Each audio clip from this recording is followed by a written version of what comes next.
Good afternoon, everyone.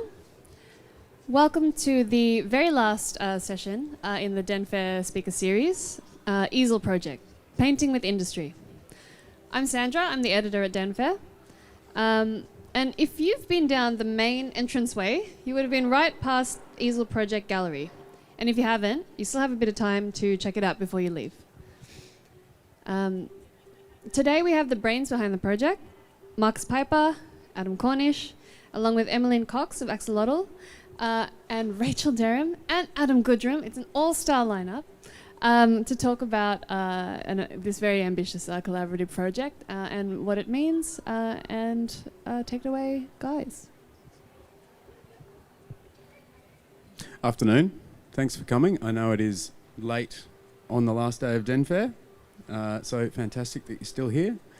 After we finish this, if you want to come over and have a look, then follow any one of us and we'll show you what this independent initiative that we have invested ourselves into is all about. So the way the Easel project came about was a conversation between Adam Cornish and I, where the phrase painting with industry really sums it up, where we wanted to create a series of artworks that utilised industrial process.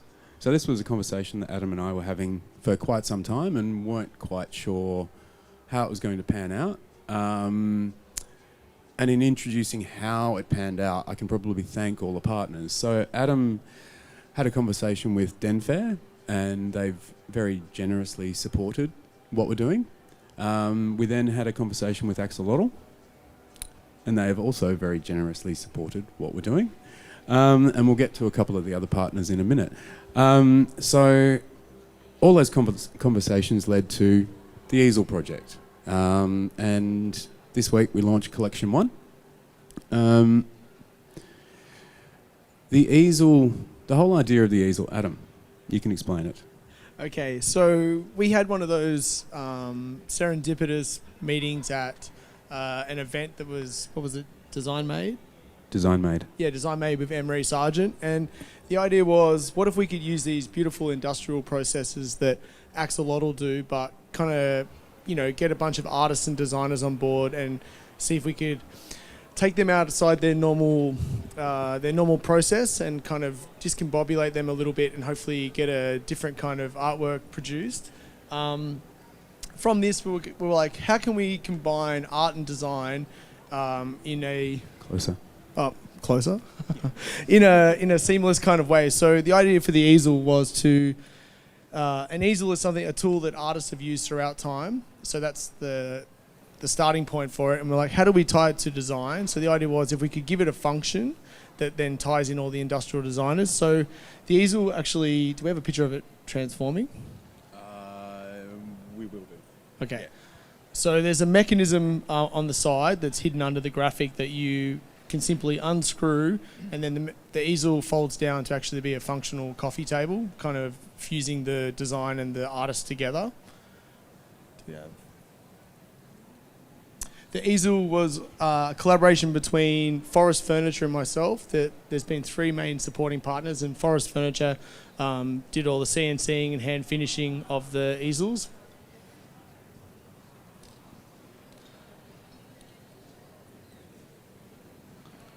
Okay. There's some fairly heavy componentry inside what looks to be a pretty simple timber easel.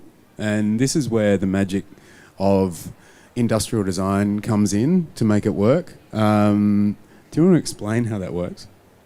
Yeah, so the easel mechanism is we have a stainless steel rod, like we said, the easel branding on the end, and the simple mechanism there that you can unscrew, fold it down. It's concealed in the branding, gives the easel a dual purpose, and it is the tie between the CNC components you can see in the right and the milled components up in the top right.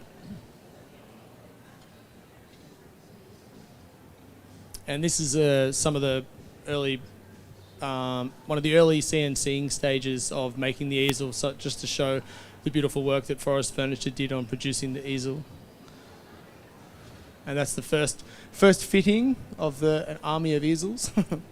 I'll remind you at this point that this is entirely independent, and that represents part of the investment that we've all made in this, to do something which is, well, what we consider is pretty amazing. So this is us at the shoot, testing out if it works. Yeah, this is the first testing of the easel before the photo shoot. And I think you can't see my face in this, but I was very happy that it was functioning for the first time. So the process of generating the artworks was quite complicated. We deliberately curated 8 individual artists and designers, industrial designers, painters, and with Axolotl, we actually did a whole bunch of sampling, process testing, and as we go through, you'll see the finished results. But not everything worked. Like this here, that's Adam Goodrum's fused glass, but it actually turned into bubbles, which is pretty wild. I wonder, Marcus, is it good to say what Axolotl does as a company? We haven't actually revealed that. I think that's why we put that slide there, Adam. Right. Well done. Emmaline, would you like to talk about Axolotl? So Axolotl is a very complicated business. It's quite tricky to explain. We started as a metal finishing company, and that's sort of our original product, I suppose. But then we've basically just worked with designers, industrial, interior architects, and really pushed the boundaries to create new materials and surface treatments based on their briefs or their problems that they're trying to solve. So we've moved from metal through to glass, which we carve and kiln fire, and metal inlay, and we've basically branched all of our different products together. So when we have designers come in, we kind of freak them out by explaining about 1 million different options that they can work within. And it never stops. So we're basically always saying, yeah, we can do it, to a new product or process. So part of the fun of this project was working with artists and designers and explaining what we can do, and then letting their eyes light up at a certain product, and then start talking more to that product with each of the artists and designers, and developing it with them. So everyone has very different practice and very different interests in materials, and it's been really fun to collaborate with all of the different artists and designers to really push the boundaries of what we do, and prototype. And as you can see, we don't stop playing around, so we have produced lots and lots of samples and tests to all the different ideas that the artists come up with. And this is only a snapshot of what we did actually. We've got boxes of it. So, yeah.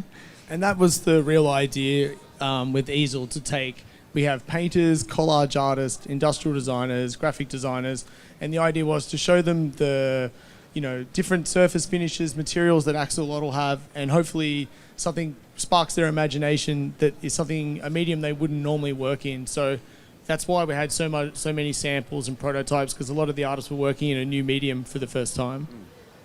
So the curation, Adam and I curated the 8 artists. Adam is first. We've done this in alphabetical order always, which is very lucky for Adam Cornish.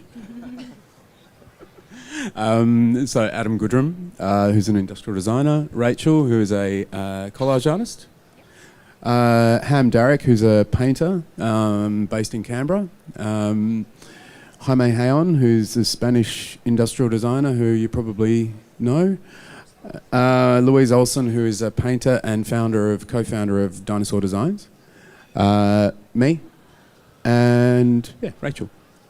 Yeah, sorry? Oh, and Belinda Henry, sorry. Yes, Belinda Henry is a painter based up on the North Coast. Yeah, like I said, alphabetical order.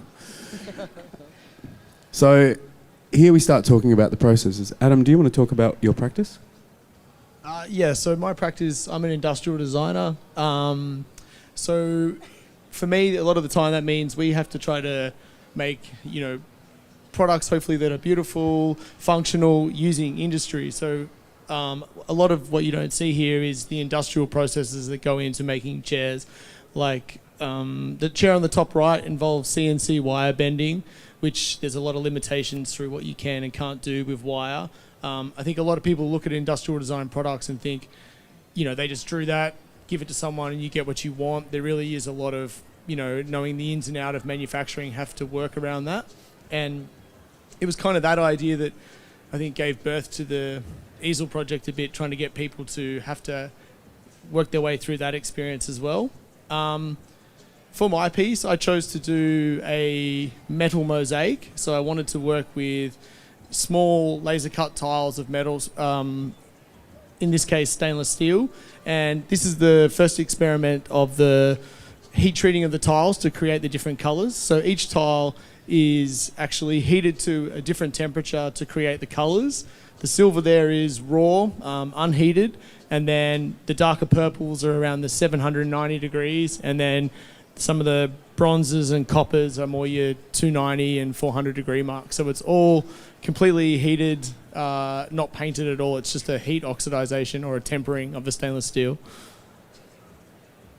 And this is the final product. So in order to try to showcase the gradient, we tried to do a slightly pixelated gradient working in. So you do have each color starting in the hottest on the outside moving in, but then slightly fragmented and random. So you can see some of the darker colors up against the gold. And I think this was like an interesting project for me because I would never normally work in colors of that kind of iridescence or brightness, and being forced to work within only the spectrum of colors created by heat was kind of a nice limiting factor that I think you get a result that would never have naturally have happened without the process informing the artwork. I'm just waiting for the next slide. One of the difficult things was each tile had to be hand heated, and one of the things we found out through the processes as well, not only do they have to be hand heated individually, you have to turn them 3 times to make sure the heat comes in from each point of the triangle. So there's over 400 triangles on this artwork, so obviously, and we hand heated them in our studio ourselves, so there's a lot of time invested in getting this process just right. Mr. Goodrum, would you like to introduce yourself a little bit? Sure. I'm also an industrial designer like Adam Cornish. Conventionally, I guess my studio normally works with commercial kind of furniture, but I during high school I sort of fell in love with more of an art direction and thought I might go the fine arts kind of way, and then fell into industrial design because I studied industrial design. So probably for the last 15 years I've worked in industrial design, more commercial furniture projects, working with Australian companies and some overseas companies. But just more recently, done a few kind of limited edition kind of pieces. So to get the call up from these guys to do something which was more heavily art focused, it was a real treat. This is a early sample of my piece. Maybe I should just go back for a second. So I'm based in Sydney, and the factory for Axolotl is in Botany. So the first thing I did was invited to go down to Axolotl and have a look at all these amazing fabrication techniques. And it's kind of when, the guys were saying you can do absolutely anything you want, which is obviously such a treat, but then to sort of see all these incredible different techniques was just overwhelming. And I remember walking around the factory being shown by Chris about this, and, falling in love with all these different things and literally being overloaded and not knowing what to do. And then after sort of digesting the brief and that kind of thing, I'd been asked to do a reception desk for, I don't know if you know Hotel in Canberra, and I presented, it was this big glass thing in which I made a little maquette of these acrylic pieces with the same coloured transparent acrylic, and once you lay them over each other you get all these different gradient of colours, and I thought, there's an opportunity. So my piece, really revolves around glass and layers of glass to get different gradients. Emmaline, how is it done? So we're one of the only companies left in Australia with a kiln that's about 2 by 4 meters in size, and we fire glass in the kiln bed. So Adam really pushed the limits with this one because we were stacking 6 layers of glass together, and it was all kiln fired over a 2-day process where each layer of glass was melted together to form into one new piece of glass. We did a lot of tests, as you might have seen at the early photos, and wrong temperatures caused the glass to explode, glass to shatter. Including a full size. A full size piece, yeah. So it was getting a little bit stressful at the end. But after lots of testing and lots of prototyping, we got there. It's a really beautiful piece because the bronze glass and all the transparencies together create such a beautiful illusion. Also had the only piece that had the added challenge of a new way to connect it to the easel base. How heavy is it? It's quite heavy. It's 30 kilos or something? It's just on the limit of 40 kilos. 40 kilos, yeah, right. And The original brief did stipulate under 15 kilos for the tabletop as well, And then- which Adam yeah. just threw out the window 50 completely. kilos. yeah, there was a lot of even the 4 tiny fixing points that connect it to the easel, having to choose a glue that would actually hold the weight, and we ended up with a glue that could hold 4 ton over those 4 fixing points. So that was fun to calculate, so we know it will work. So this was laid up in a kiln of sand and fired over 2 days at sort of around 500 degree temperature as well, ramped down so that it wouldn't, explode during the process. And it was also fired on or tested on lots of different beds as well, because we had the added challenge of trying to get Yeah, it the as texture smooth to as make it a bit possible. flat. Yeah, and this is fired on sand, so yeah, it was a lot of fun. Good result. Yeah, I was thrilled. Adam, I'm going to let you explain Belinda Henry as co-curator. Belinda Henry is a landscape artist represented by Australian Galleries and Flinders Gallery as well. Oh, yeah. Yep. Belinda's work is celebrated in, there's a Australian landscape book at the moment is Mary Tonkin also. So we wanted to have a painter as well. We tried to have a mixture of design and fine art. So Belinda represents the painters within the collection.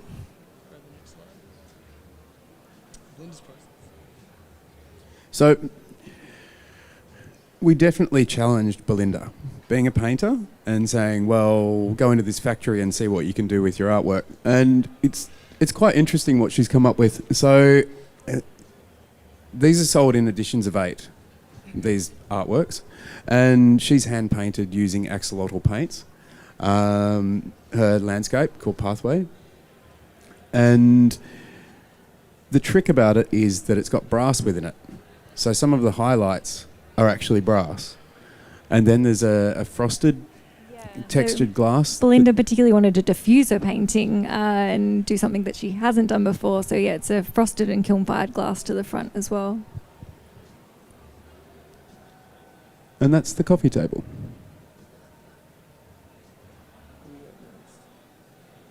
Ham Darrick is an interesting character. Anyone see the Sol LeWitt exhibition in Canberra? When was it? Last year? Mm-hmm. Yeah, he installed that.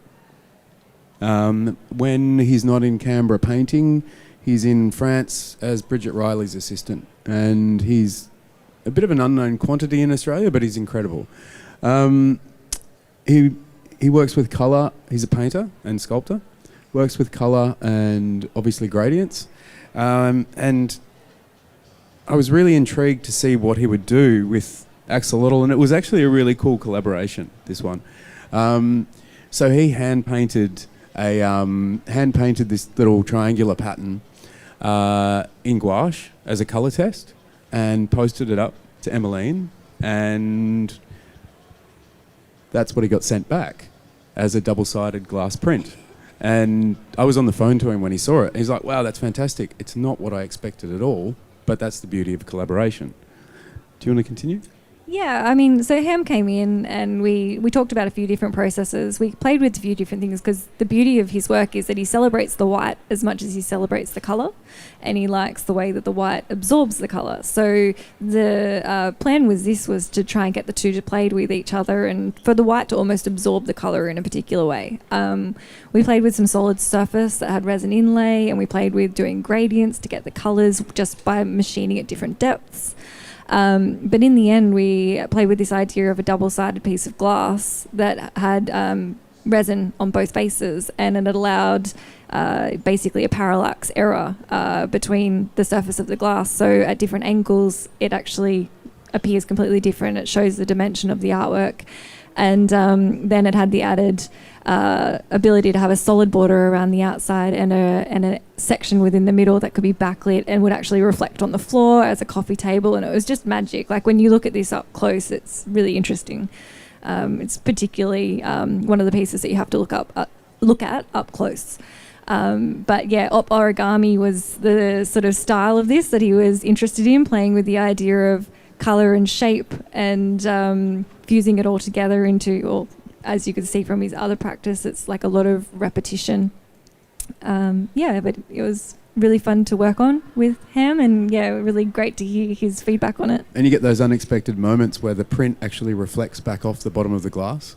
It's quite a nice little piece.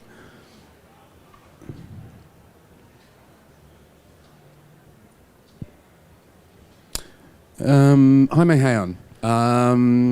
So we didn't choose him lightly. We chose all the creatives because they understand how to work with materials, and Jaime in particular.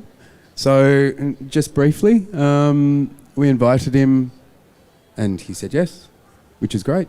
And he hand drew. He initially sent through a vector drawing.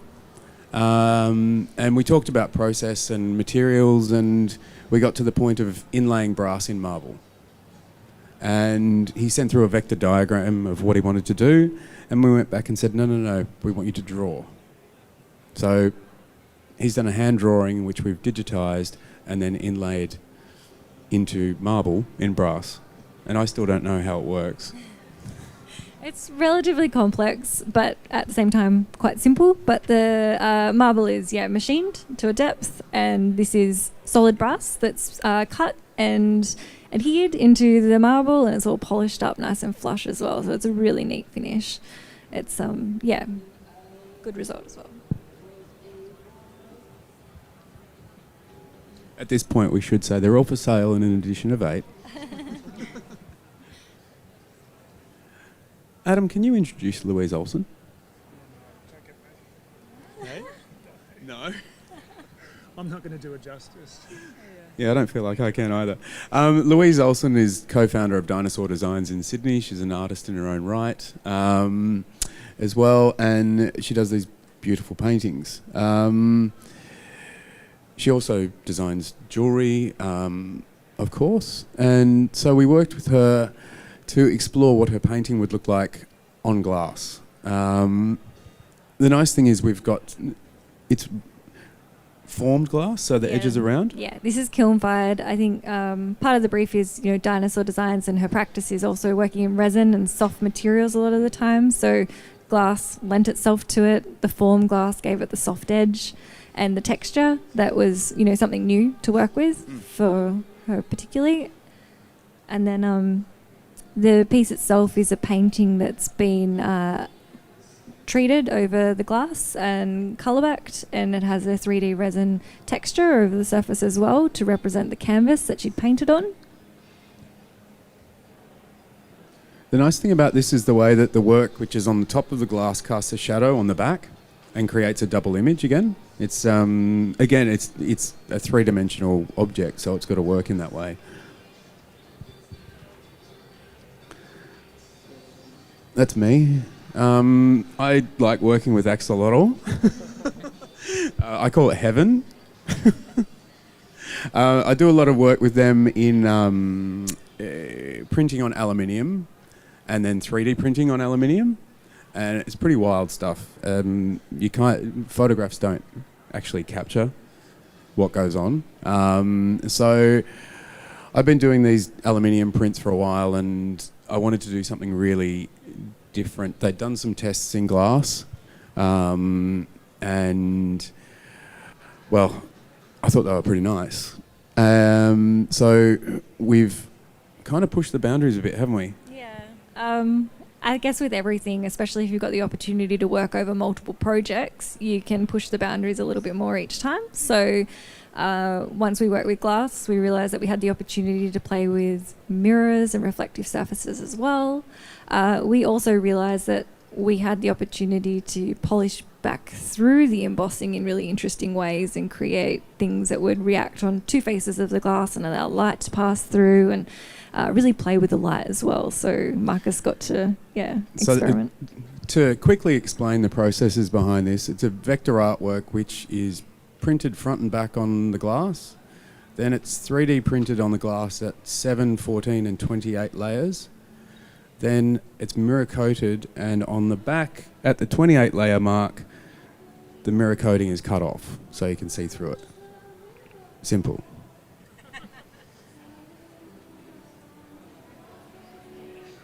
So that area up in the top right, that's the mirror coating, the 3D printing, where the mirror over the back of it catches it and creates these little boxes of light. Rachel. Hi, I'm Rachel. I'm a collage artist, so I work with paper to create those images that you see there. Basically, I work with found imagery, so working with magazines, photographs, books, things like that.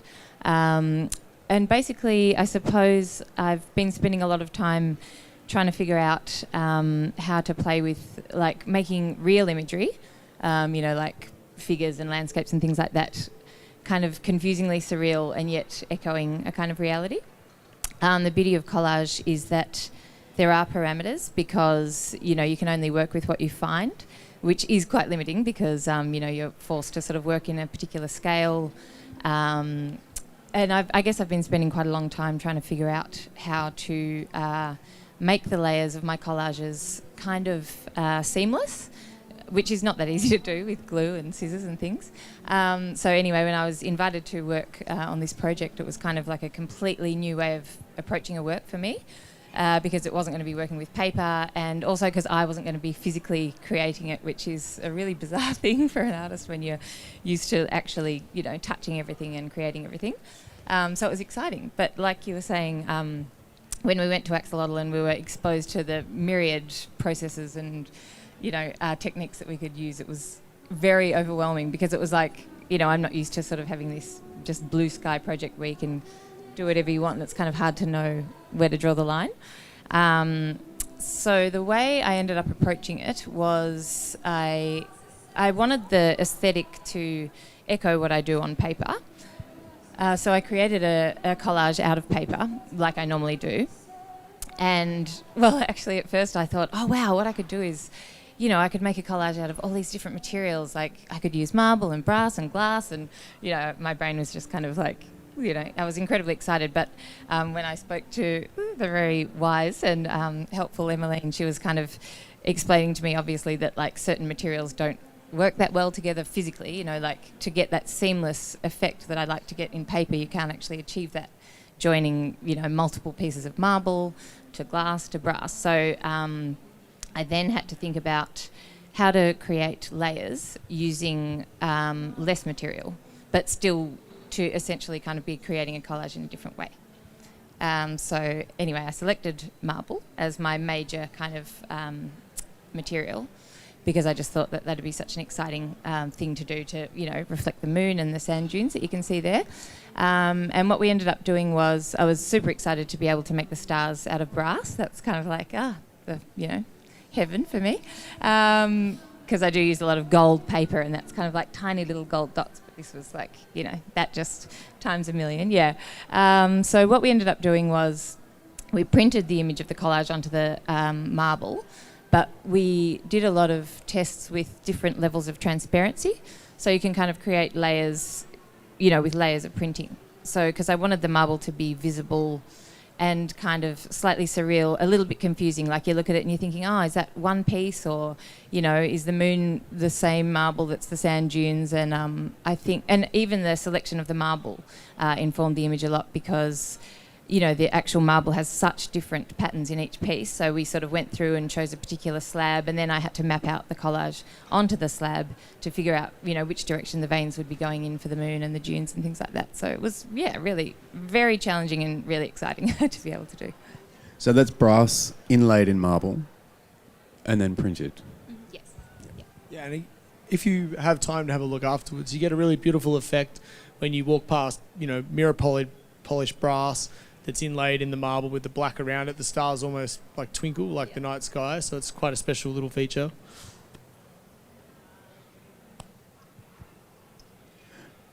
I love this one because it just encapsulates the whole project, the collaboration, and, you know, a collage artist working with marble and printing, and you can see the grain of the marble come through the print. It's really beautiful. And that's us. Thank you very much for listening, guys.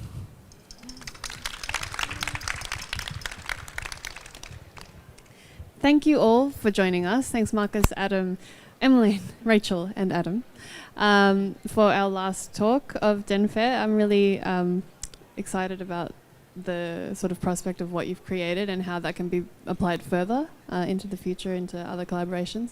And yeah, just give them another round of applause. Thank you so much.